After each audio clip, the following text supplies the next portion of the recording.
Jó 31, versículo 34. Acharam?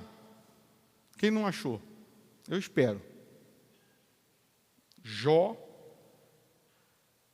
31, versículo 34.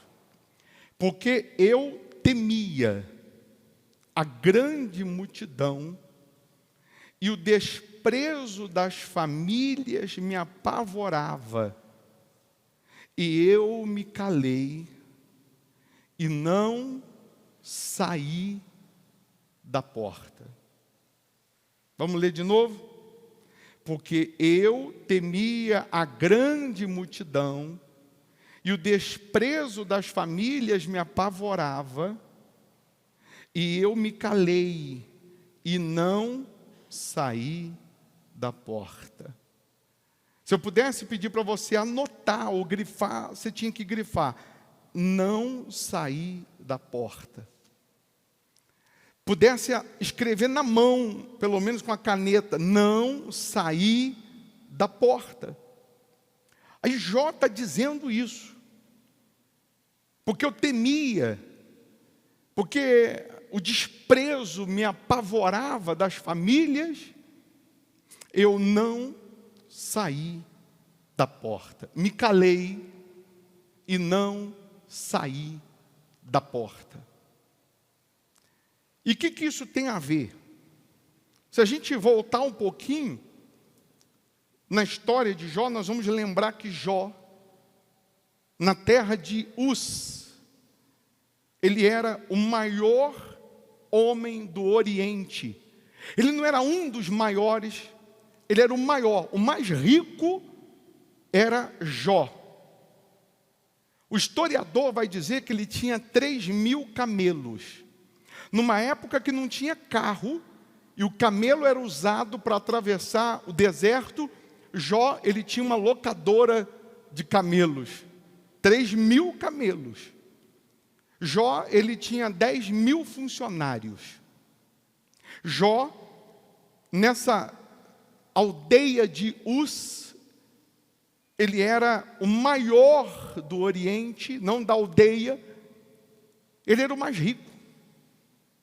Deus, ele chega para o diabo e diz assim para o diabo: ô Satanás, você tem observado meu servo Jó, homem íntegro, reto, temente a Deus e que se desvia do mal?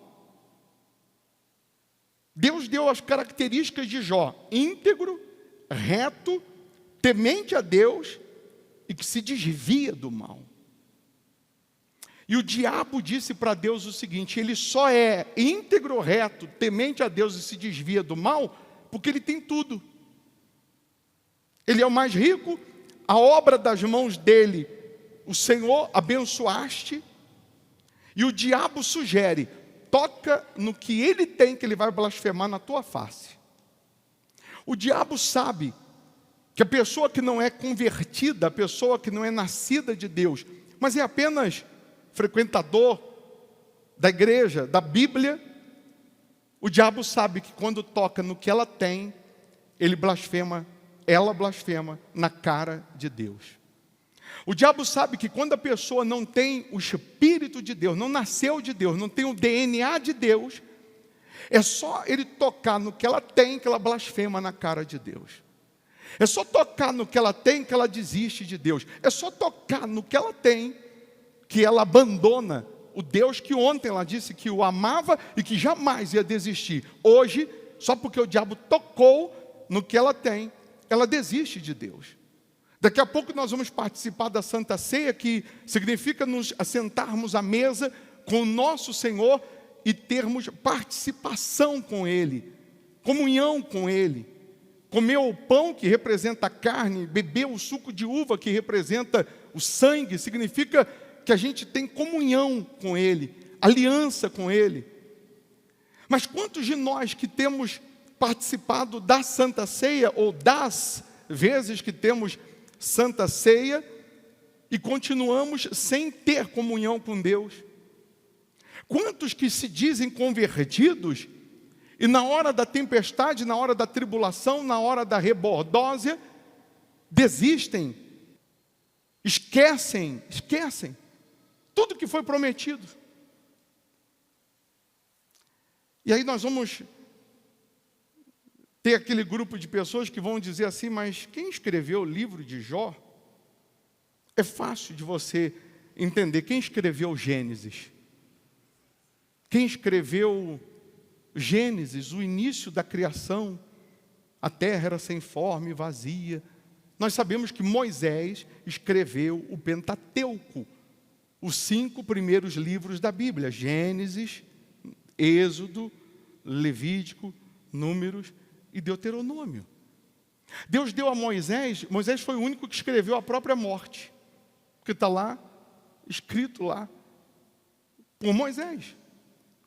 Moisés escreve os 5 primeiros livros. Moisés, no Monte Sinai, Deus vai dando a ele a revelação de tudo da criação, de como formou o homem, de como criou o homem, enfim, as leis de Levítico. E ele desce, ele tem o Pentateuco porque Deus deu a ele. Quando Moisés, ele mata o egípcio e foge para o deserto, Moisés vai parar nas terras de Midian. Está lá em Êxodo 2, versículo 11 em diante. Quem é Midian? Midian é o filho número 4 de Abraão com Quetura. Porque depois que Sara morreu, Abraão casa com Quetura e teve 6 filhos. Midian é o filho de número 4. Abraão vai parar nas terras de Midian. E quem é o sacerdote de Midian? Jetro, que também tem o nome de Reuel. E Abraão e Moisés, que vai parar em Midian. E o sacerdote de Midian, que é Jetro, ou Reuel, tem 7 filhas. E Moisés vai casar com Zípora. Não é isso? Só que antes dele chegar em Midian, no deserto para Midian, Moisés vai passar pelas terras de Avilar. Próximo das terras de Avilar é onde construiu a torre de Babel. Você vai ver lá na Bíblia. E próximo a Avilar tem uma aldeia chamada Uz. Moisés foi hospedado pelo seu Jó mais ou menos 1 ano antes de chegar em Midian, segundo o historiador, quando Jó já estava podre de rico, já na segunda honra de Deus. Jó vai contar o que houve para Moisés.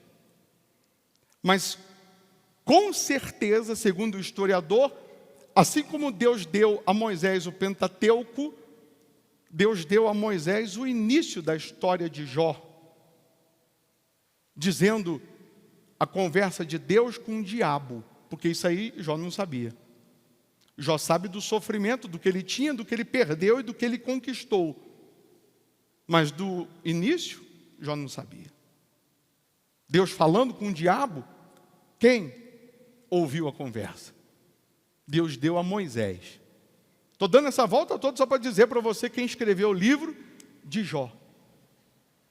Aí, vamos para Jó. Nós acabamos de cantar. Se Deus fizer, Ele é Deus. Se não fizer, Ele é Deus. Eu o adoro pelo que Ele é, não pelo que Ele faz. Que lindo. Mas vamos lá para a pele de Jó. Jó, o homem riquíssimo, o maior do Oriente, o maior testemunho. Eu queria que você entendesse que o diabo que falou para Deus assim, acerca de Jó, toca no que ele tem, que ele vai blasfemar na tua face. Eu queria que você entendesse que esse demônio, esse diabo, ele não morreu não, ele está vivo. E ele não pode ver um Jó. O diabo não pode ver um servo de Deus, sobretudo, em ascensão, subindo, conquistando, vencendo, que esse mesmo demônio, ele vai fazer o papel dele. vamos tocar no que ele tem, vamos atrapalhar os projetos dessa pessoa, porque o prazer do diabo, o que alimenta o diabo é ver os que se dizem filhos de Deus, servos de Deus, duvidando de Deus, blasfemando contra Deus, porque quando a gente diz, Deus não existe, Deus não está me vendo, onde está o Senhor? A gente está alimentando o diabo, porque a nossa dúvida, a nossa incredulidade com respeito ao que está prometido, faz o diabo gargalhar, faz o diabo tirar sarro da gente, faz o diabo ir lá, apontar o dedo para Deus e falar, está vendo? Olha lá, ó. Ontem disse que te amava, que tu era tudo, só foi hoje, perdeu o emprego, o Senhor já não existe para eles. Você já viu o demônio manifestado, injuriado, revoltado, dizendo, eu não sei o que vocês, seres humanos, têm, que vocês erram, pecam, falham, e quando pedem perdão, ele tem misericórdia e perdoa. E a gente, os demônios falando, pisou na bola uma vez, acabou, não tem mais jeito. O diabo odeia isso. Deus nos fez para responder o diabo, o que a gente tem? A gente tem o fôlego de Deus dentro da gente, a gente tem o céu dentro da gente. E sobretudo a misericórdia do Pai. Não fosse a misericórdia de Deus, está escrito que não fosse a misericórdia de Deus, há muito teríamos sucumbido. Há muito tempo. Mas aí, Jó, tendo tudo, e só para finalizar, e o diabo, que tentou de alguma maneira, ficou torcendo, esfregando a mão, louco para Jó blasfemar, louco para Jó abandonar a fé, dar as costas para Deus, o diabo caiu do cavalo com Jó. Deus permite e permitiu a história de Jó, não é para a gente pensar ou acreditar, como alguns já chegaram a pregar, que o sofrimento é uma prova, que a dor, a aflição, a angústia, as derrotas consecutivas é Deus te provando, é Deus te purificando. Não é nada disso. Deus deixou isso escrito, evidente, claro, para a gente entender que quem serve a Deus de fato, que quem nasce de Deus de fato, permanece fiel, permanece na mesma constância de fidelidade, de fé, de obediência, independentemente de coisas, de pessoas, e independentemente de circunstâncias, de situações. Porque nós vamos pegar os apóstolos, por exemplo, que foram senhores instrumentos na mão de Deus, mas que foram apedrejados, foram caluniados, foram chicoteados, foram escorraçados, gemeram, mas cumpriram a missão. Deixaram o seu legado. Nós só estamos aqui hoje, buscando a Deus e conhecendo a Deus, por causa de Paulo, que pregou aos gentios, que somos nós, porque antes a salvação era para os judeus, e hoje a salvação chegou para os gentios, através de Paulo. Então nós estamos aqui porque alguém lá atrás gemeu, mas gemeu, pagou com a vida, com a alma, para que a gente conhecesse a verdade. E aí hoje nós conhecemos bem pouquinho, e já estufamos o peito e achamos que temos simplesmente o direito só de receber, só de conquistar, só de vencer. E aí, na hora da tribulação, da tempestade, da dificuldade, que era para a gente correr aos pés de Jesus, orar mais, jejuar mais, buscar mais, se santificar mais, a gente faz o contrário, a gente corre dele, ao invés de correr para ele. Na hora do problema, da dor, da rebordosa, que era para você correr para Deus, você corre dele. E aí Jó, tendo tudo, chega uma notícia. O servo correndo, chega desesperado, seu Jó, o que foi? todos os seus animais morreram. Aconteceu agora uma tempestade, aconteceu uma tragédia que os inimigos entraram, roubaram tudo, mataram o que sobrou e levaram os outros, não sobrou nada. A Bíblia vai dizer que ele está terminando de contar, o outro chega e diz assim: ô seu Jó, eu tenho uma notícia, eu estava de porteiro essa noite, essa madrugada, lá na casa do seu filho, o primogênito, e eles estavam todos reunidos numa festa, e o historiador vai dizer que eles não eram unidos, eram 10 filhos, mas não havia união. E aí você vai lembrar que Jó dava oferta todo dia pelos seus filhos, porque não havia união entre eles. Eu era o porteiro lá na casa, lá na festa, e bateu um vendaval, desabou a casa, morreram os seus 10 filhos, num só dia. Imagine-se no lugar de Jó. Ele perdeu 10 filhos.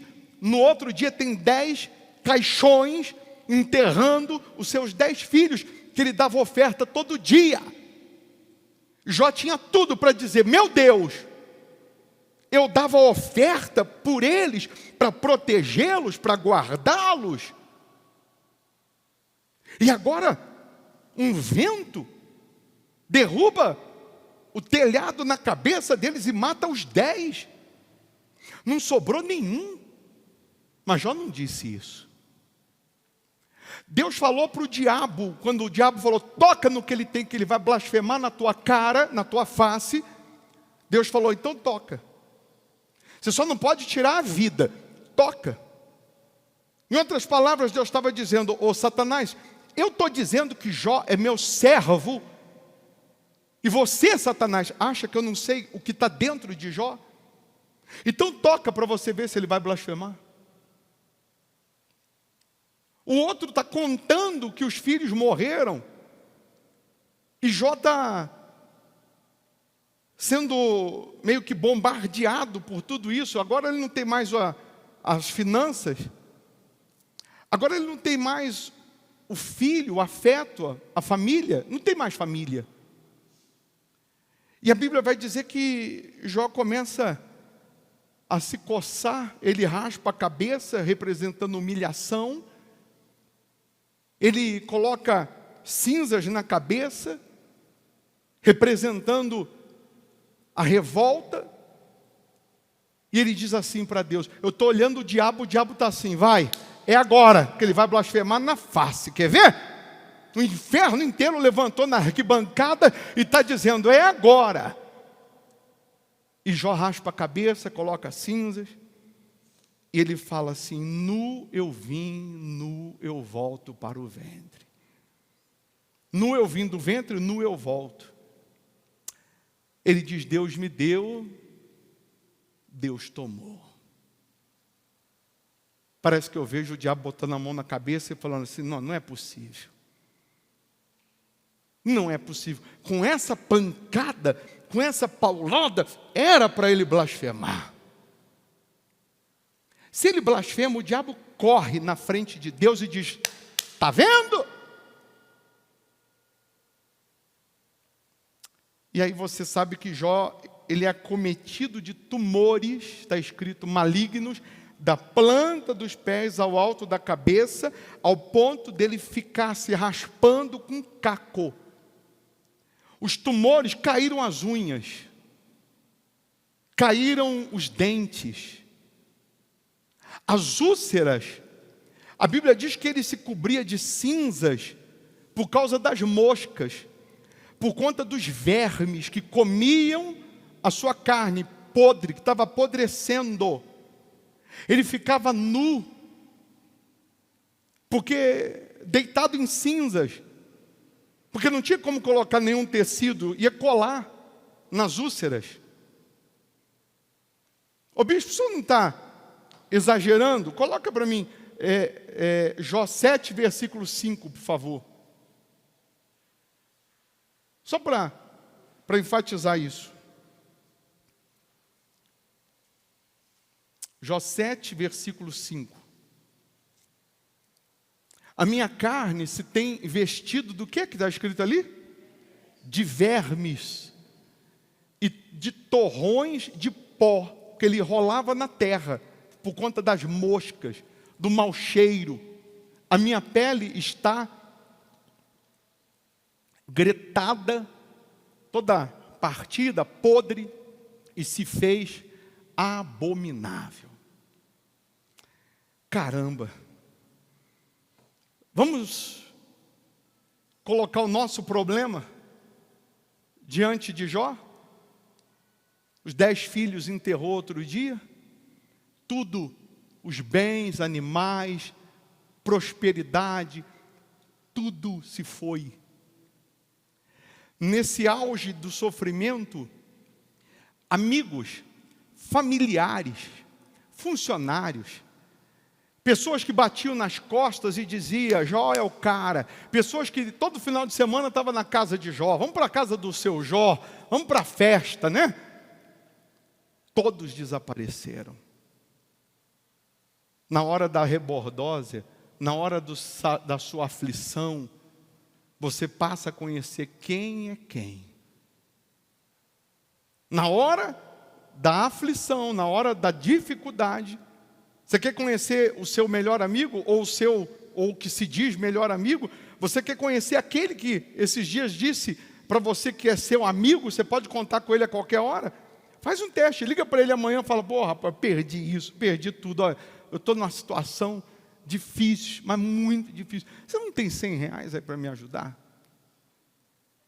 Ele vai falar assim, alô, oi, alô, alô, alô, não estou ouvindo, não estou ouvindo, e vai sumir. Porque é nessa hora que você vai poder contar nos dedos de uma mão quem fica. Eu já bati muito na esposa de Jó, tenho que pedir perdão a ela. Mas bati de pau de quina para ver a queda. Mas no auge da dor de Jó, a mulher de Jó vira para ele e diz assim, você ainda conserva a sua integridade? Amaldiçoa o teu Deus e morre. E eu já bati muito na esposa de Jó porque ela falou isso.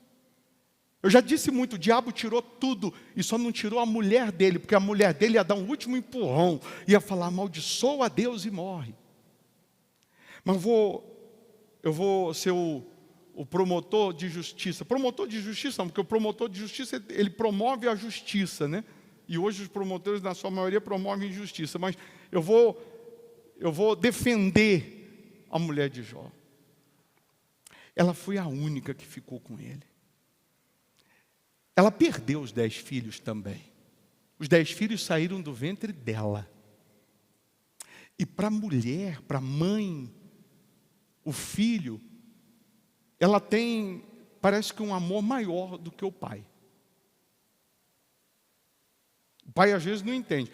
Eu não tenho filho não, graças a Deus. Porque filho é mais um problema, não é? Mas eu não tenho, graças a Deus. Mas eu tenho cachorrinho, que a gente trata como filho. Se eu brigar com um cachorrinho, a Ana Cláudia já olha torto para mim. Como se ela fosse a mãe.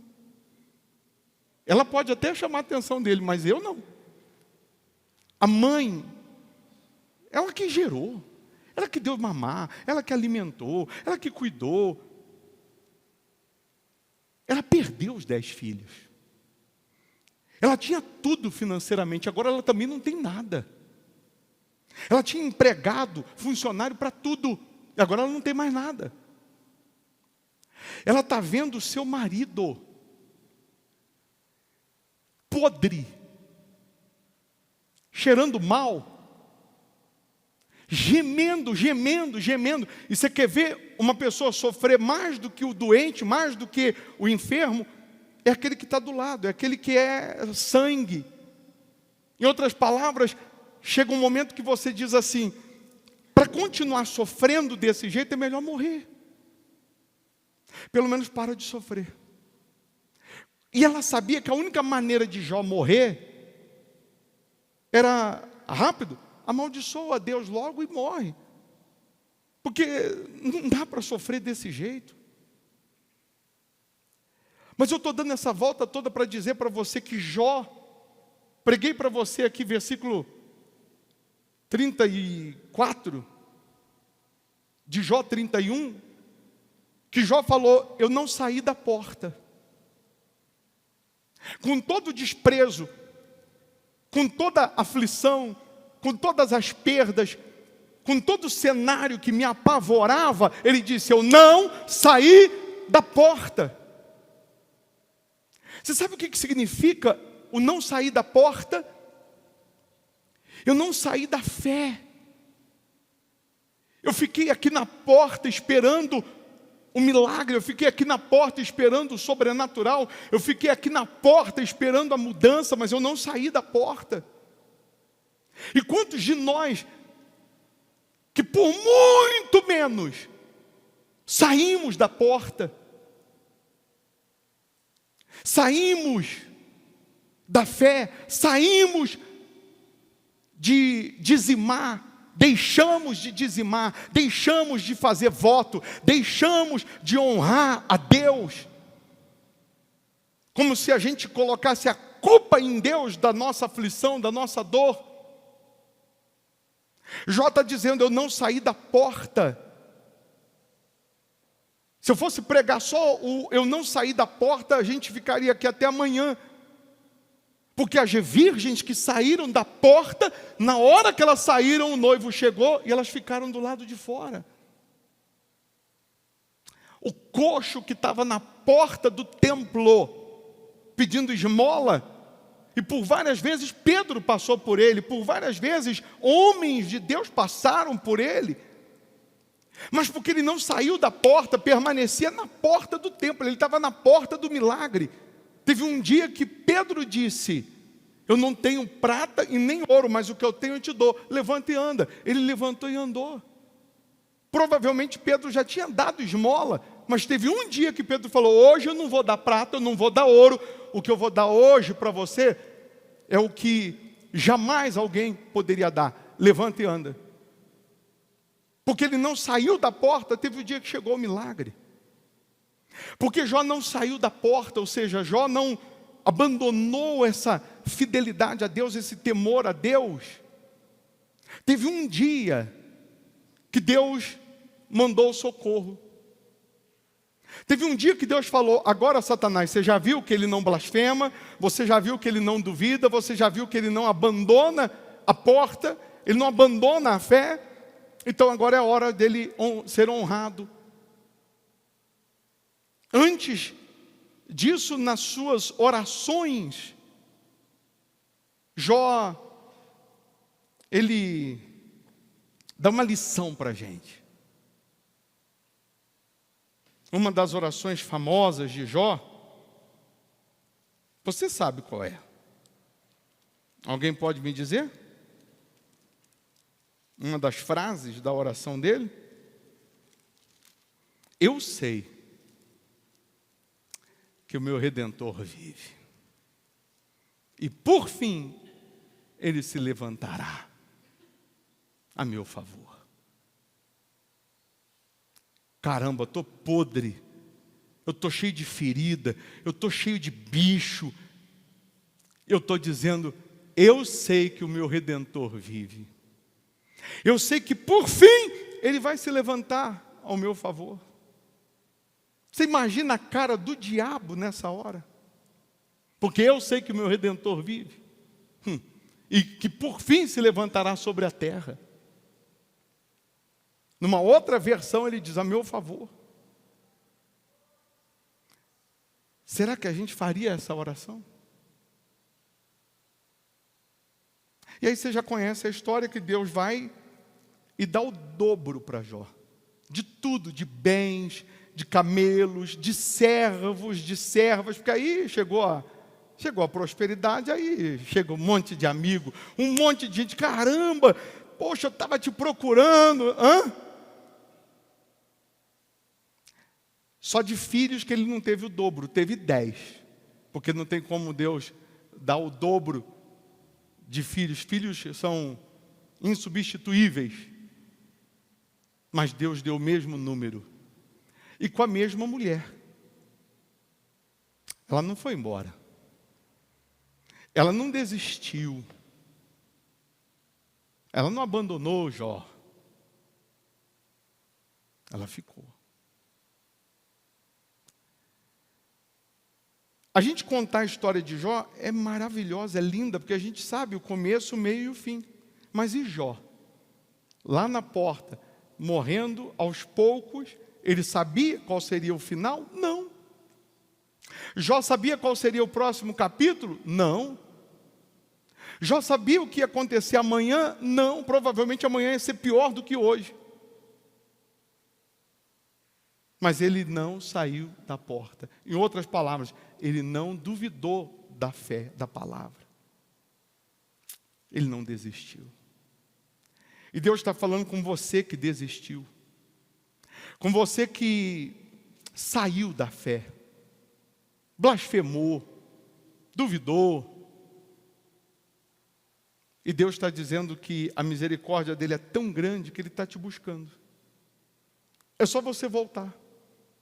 É só você se curvar, é só você se arrepender, abandonar o pecado, abandonar os maus olhos, abandonar a malícia, abandonar a infidelidade, abandonar as suas fraquezas e voltar para Ele 100%. Assumir uma aliança com Ele. Dizer para Ele, eu quero me casar com o Senhor, meu Deus. Permanecer com o Senhor na alegria, na tristeza, na prosperidade, na miséria, permanecer com o Senhor na saúde, na doença, até que a morte nos una para toda a eternidade. Amém? Então vamos falar com Deus? Porque cada um já sabe da sua necessidade para com Ele. Ou do que precisa mudar, no que mudar, onde mudar, não é? Fique em pé no seu lugar, pega aí a sua Santa Ceia. Se você está em casa, pega aí um pouquinho de suco de uva, um pedacinho de pão. Você já sabe que sempre a última quarta do mês e o segundo domingo, nós temos a Santa Ceia. Então você que é membro virtual, você deve, já na sua compra do mês, comprar uma garrafinha de suco de uva, deixar aí na geladeira para a Santa Ceia. Você deve sempre ter um cálice de azeite para a consagração dos dizimistas. Então, prepara aí a sua ceia. Você vai, antes de abrir a ceia, o cálice, você vai tentar um pouquinho se curvar espiritualmente para Deus, como Jó, e dizer, poxa meu Deus, se eu pisei na bola, se eu falei o que não era para falar, se eu, duvidei, eu falei besteira, porque a gente fala. Fala ou não fala? Sim ou não? Não, sim ou não? Não fala, ou então a gente é melhor que Jó. Eu falo, você fala, todo mundo fala. Na hora que não está indo muito bem, por muito menos a gente fala. A gente pisa na bola. Então, poxa, meu Deus, me perdoa pela milésima vez, mas eu quero permanecer na porta. Eu quero permanecer. E aí, você que não está sendo dizimista, passa a ser. Você que tem um voto que Deus te chamou para fazer, faça. Nunca, deixa eu dar um toque em você, presta atenção, é sério. Falou de oferta, falou de dízimo, dinheiro, né? Na cabeça de algumas pessoas, ela só vê o dinheiro, o valor monetário. O diabo sempre vai esfregar a mão e ficar torcendo para você blasfemar contra Deus. Tocou em dízimo, em oferta, em sacrifício. Pega aí o seu tudo e dá. Pega o seu dízimo e devolve. Pega esse voto, o menor virá ser 1000, coloca no altar. Se você não tem, não quer fazer, fica quieto. Não fale nada. Não permita o diabo vir no seu ouvido e falar assim: é para roubar teu dinheiro, é para te enganar, é materialista. Porque se você permitir isso, você vai conversar com o diabo vai fazer uma festa na sua vida. O diabo é o primeiro em chegar para Deus e falar: aí ó, olha o coração dela onde está, olha o coração dele onde está. Bastou tocar no papel que é dinheiro, ele já blasfemou na tua face. E o dízimo está na Bíblia. A oferta está na Bíblia. O sacrifício está na Bíblia. Não duvide da Bíblia. Eu posso não ter hoje, mas eu creio. Eu posso não ter como fazer agora, mas eu creio. Eu não posso dar armas para o diabo. Então não permita o diabo te enganar. Porque ele está na nossa frente 6.000 anos. De vida, não. Só de experiência de guerra. Quando o homem foi feito, o diabo já estava aqui há muito tempo. E o homem foi feito, criado há mais ou menos 6.000 e poucos anos atrás. Ah, mas acharam os ossos de um gigante, um homem, lá no Canadá, que dizem que ele tem não sei quantos trilhões de anos. Ele pode ser osso de alguma coisa, menos ser humano. Ser humano, não. Está na Bíblia. Tanto que surgiu a ideia que o homem veio do macaco. Porque alguns ossos que pareciam de ser humano não evidenciam que é ser humano. O homem, 6.000 anos para cá. Feche os olhos. Faça do seu lugar agora, de fato, a porta. Aí onde você está, faça desse lugar a porta. Quantas pessoas que moram aqui em Belo Horizonte, região metropolitana, e que simplesmente se acomodaram porque tem a reunião online, e eles simplesmente saíram da porta. Primeiro se acomodaram dizendo: vou assistir em casa. Começaram bem, assistindo como se estivessem na igreja. Depois começou a dizer: não, depois eu assisto porque fica gravado. E aí já não assistia mais também. E já não assiste, já não vive mais a fé. E o diabo fazendo a festa. É diferente aqueles que moram distantes e não dá realmente para vir. E eles fazem da sua casa uma extensão da igreja, hospital da alma. E com certeza, toda reunião, eles estão assistindo como se estivessem na primeira cadeira. Com reverência, com temor. E Deus está se manifestando. Deus está te vendo, Jó. Você está aí na porta. Você está na porta da fé. Você está na porta de Deus. Deus está vendo a sua perseverança, as suas lágrimas. Deus está vendo as suas lutas. E pode ter certeza que chegou a hora de te honrar. Chegou a hora dele te exaltar. Chegou a hora dele cumprir com a promessa, porque no lugar da vergonha, ele dá dupla honra também. Mas para ter dupla honra, teve que passar pela vergonha. Teve que ser aprovado na vergonha. Ah, meu Deus. Lava-nos. Perdoa-nos.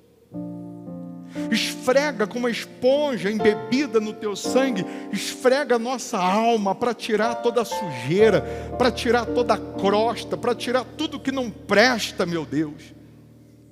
Porque nós queremos de fato ser servos do Senhor, íntegro, reto, temente a Deus e que se desvia do mal. Queremos de fato te agradar, te servir. Queremos de fato permanecer com a nossa fé intacta. Pode tocar na carne, pode tocar no osso, pode tocar na pele, mas não pode tocar na nossa fé. Nós te adoramos, Senhor, te exaltamos, meu Pai. Aliás, não podemos viver sem o Senhor. Não há como viver, respirar sem o Senhor. Não há como imaginar ter vida sem o Senhor. Purifica-nos, lava-nos. E nesse momento, minha amiga, meu amigo, Deus, Ele só quer te abraçar e dizer: seja bem-vindo à fé. Como o pai do filho pródigo não quis ficar ouvindo explicações do filho pródigo. O pai do filho pródigo entendeu o seguinte: você está voltando é porque você se arrependeu. Então nem precisa me explicar, não. Vamos começar uma vida nova. E o Pai está te recebendo de braços abertos. Deus está aí contigo. Você está sozinha, sozinho, todos foram embora. O Senhor Jesus está aí. Ele não te abandonou, não. Ele está observando cada passo nosso. Ele está observando cada reação nossa. Ai, você não sabe a alegria, o gozo que o nosso Deus fica quando vê que a gente não sai da porta, que a gente não se afasta dele. Temos erros, falhas, mas na sua infinita misericórdia, perdoa-nos, meu Pai. Lava-nos, Senhor. Nós queremos participar dessa ceia, firmando contigo um casamento, uma aliança de fidelidade, uma aliança de fé, uma aliança de permanecer contigo até o fim, Senhor. Até que a morte nos una para toda a eternidade. Levante o pão nas suas mãos. Que seja a tua carne, meu Deus. Que seja o teu corpo, meu Senhor. Que nesse momento, ao comer desse elemento, ao ingerir esse elemento, que os doentes sejam curados. Que os cativos sejam libertos. Que os fracos sejam fortalecidos. E que seja o teu corpo, a tua carne em nós. Em o nome do Senhor Jesus, eu consagro esse elemento. Fazemos isso em memória do Senhor. O Senhor mesmo disse: isto é o meu corpo que é dado por vós. Comei. Então eu consagro no nome de Jesus. Coma do corpo do Senhor Jesus. Em memória de mim, coma deste pão. Em memória de mim, coma deste pão. E glorifica meu nome. Em memória de mim, coma deste pão. Em memória de mim, coma deste pão. E glorifica meu nome. Levante o cálice para o céu. Que seja o teu sangue, meu Senhor, a nos lavar de todo pecado, de toda impureza, de toda infidelidade, malícia, de tudo que não te agrada. Que seja o teu sangue a nos lavar desse mundo podre, porque queremos ter parte com o Senhor. O Senhor mesmo disse: bebei, este é o meu sangue, que é derramado por vós. Ah, meu Pai, o Senhor disse: fazer isto em memória de mim. O Senhor Jesus estava dizendo que a gente tem que estar com Ele na nossa memória, Não é só agora, na hora da reunião, mas 24 horas. A nossa memória, a nossa mente, a nossa cabeça tem que estar no céu, tem que estar no reino de Deus, na palavra de Deus, nas escrituras. Nós queremos te seguir e te servir, meu Pai. Pois eu consagro em o nome do Pai, do Filho e do Espírito Santo esse cálice, e quem crê diga assim seja. Beba do sangue do Senhor Jesus. Em memória de mim, beba deste cálice. Em memória de mim, beba deste cálice. Em memória de mim. Aí no seu lugar, feche os seus olhos. E agora você pode contemplar a face de Deus. Agora você pode adorar, fazer uma declaração de amor. Pensa em cada palavra que você vai falar com Deus. Jó, por exemplo, disse para Deus: eu sei que o meu Redentor vive. Aleluia. Fala para Ele o quanto Ele representa para você, o quanto Ele é para você, o quanto você o ama, o adora, o quanto você quer agradá-lo, sendo o servo íntegro, reto, temente a Deus e que se desvia do mal. Deus está aí contigo. Lembra dos dias em que você esteve sozinho, sozinha, como Jó, que o mundo todo lhe abandonou, amigos, familiares, mas Deus não te abandonou. É por isso que nós amamos a Ele. Aleluia. Sozinho eu vivi e perdido em meu caminho. Procurei teu abrigo, aleluia. Procurei teu abrigo quando o mundo me abandonou. Quando o mundo me abandonou. Me deste alegria. Me deste alegria. Quando em mim só havia amargura. Me deste amor. Me deste amor quando ninguém queria me amar. E é por isso que eu te amo, Cristo. Fale para Ele. E é por isso que eu te amo, Cristo. E é por isso que eu te amo, Senhor. E é por isso vai adorando, que vai eu contemplando, amo, vai exaltando. Senhor. Mudaste a minha vida e o meu coração. E uma nova criatura. E uma nova criatura eu sou. Por isso, Senhor, eu te louvo. Fale para Ele. Por isso, Senhor, eu te louvo. E por isso eu te adorarei. E por isso te adorarei. Me deste amor.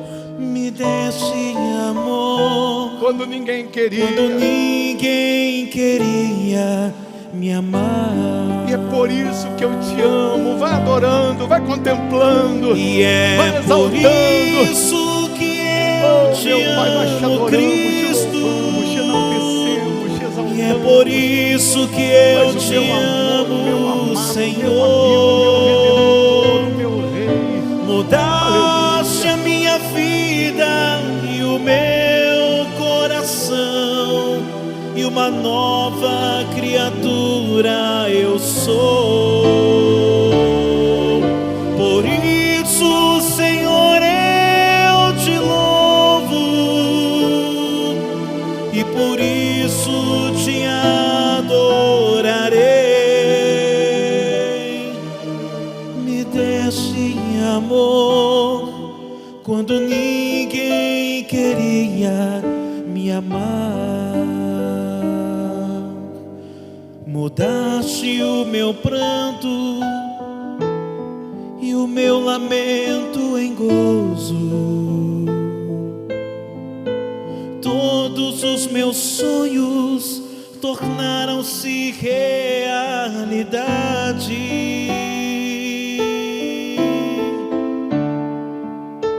Tu me olhaste com olhar de amor e ternura.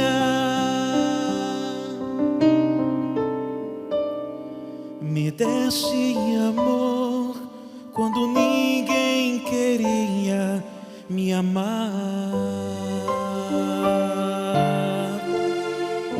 E é por isso que eu te amo, Cristo. E é por isso que eu te amo, Senhor. Mudaste a minha vida e o meu coração, e uma nova criatura eu sou. Por isso, Senhor, eu te louvo, e por isso te adorarei. Me deste amor quando ninguém queria me amar. Me deste amor quando ninguém queria me amar. Ouça a voz de Deus agora. Deixa Ele falar com você em particular. Não diga nada, mas deixa Ele falar contigo. Só ouça.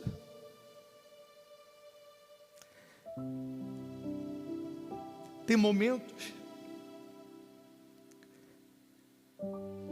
que o silêncio fala mais do que 1000 palavras.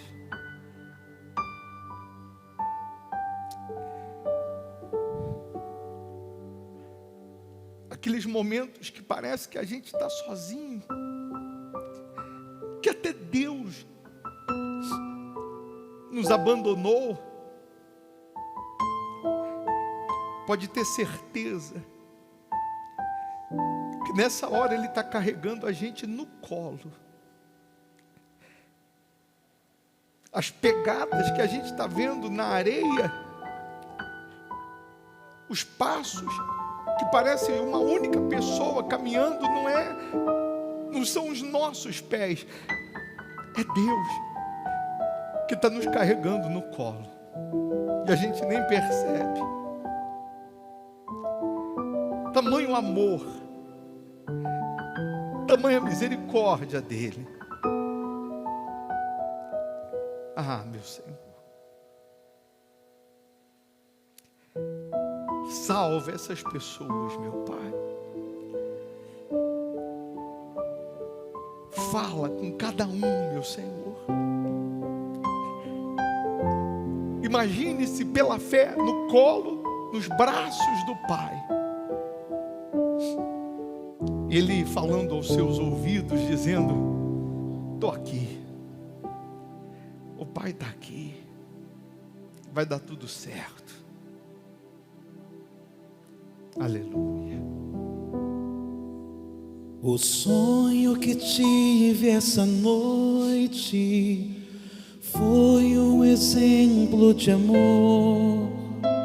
Sonhei que na praia deserta eu caminhava com o nosso Senhor. Ao longo da praia deserta, fiz o Senhor me mostrar cenas por mim esquecidas, de tudo que fiz nessa vida. Ele me fez recordar cena das horas felizes felizes e a mesa era farta na hora da ceia. Por onde eu havia passado, ficaram 2 pares de rastros na areia. Então o Senhor me falou em seus belos momentos passados, para guiar os seus passos, eu caminhava ao seu lado.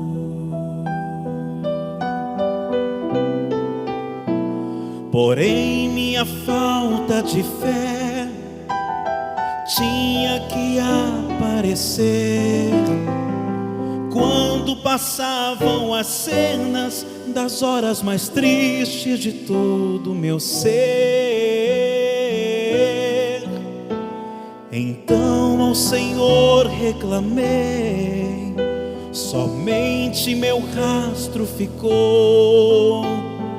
Quando eu mais precisava, quando eu sofria e chorava, o Senhor me abandonou. Naquele instante sagrado que Ele abraçou-me, dizendo assim: usei a coroa de espinhos, morri numa cruz e duvidas de mim. Filho, estes rastros são meus, ouçam o que vou lhe dizer. Nas suas horas de angústias, eu carregava você.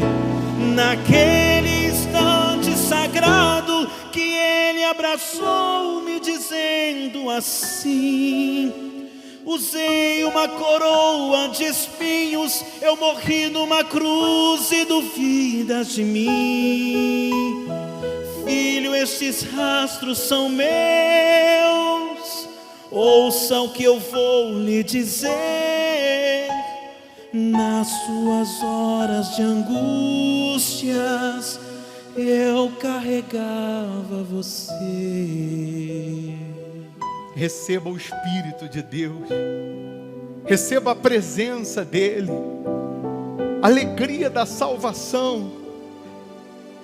Renove os seus votos, faz uma declaração de amor sincera. Fala: meu Deus, eu te amo, eu te adoro, eu te louvo, eu te enalteço, eu te exalto. Tu és o meu Pai, o meu amor, o meu amado, o meu amigo, o meu Redentor, o meu Rei.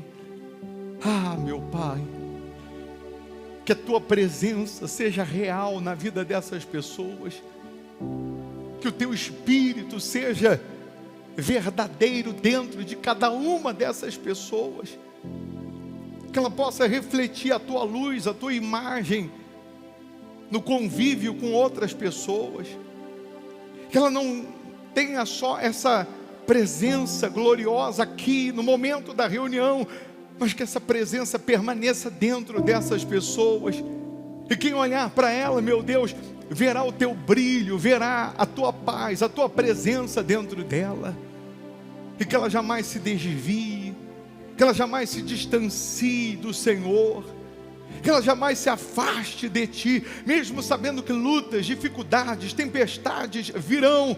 Nós vamos permanecer na porta, nós vamos permanecer na fé, nós vamos permanecer Te seguindo, Te servindo, Te honrando, meu Deus, porque Tu és a razão do nosso viver.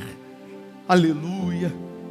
Pegue nas suas mãos a sua melhor oferta, os seus dízimos, votos, o que Deus te toca para dar, dê, porque Ele faz voltar para as tuas mãos multiplicado. O altar, Ele não toma, o altar devolve. Então pegue aí nas suas mãos o melhor que você tem, ainda que seja uma moeda, mas que seja o melhor. Traga aqui na frente, coloca aqui no gasofilácio. Se você está pela internet, tem aí as contas para você dizimar, ofertar, honrar a Deus.